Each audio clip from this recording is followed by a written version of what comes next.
ইব্রাহিম আলাইহিস সালাতু ওয়াস সালাম ধোঁকায় পড়লেন কেন?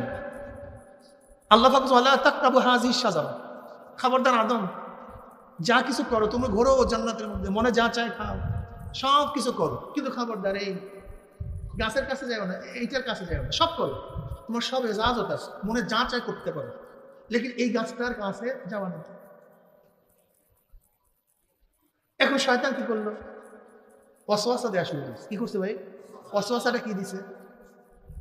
যেহেতু আদম আছে জান্নাতের মধ্যে, এত মজা, আল্লাহর সান্নিধ্যে আছেন, আল্লাহর দিদার, জান্নাত, এর চেয়ে মজার জায়গা তো কোথাও নেই।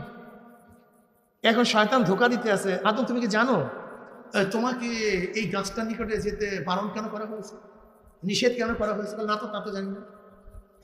তাহলে শোনো, আল্লাহ পাকের অভিপ্রায় হলো তোমাকে এই জান্নাত থেকে বের করে দিবে, জান্নাত থেকে বের করে দিবে।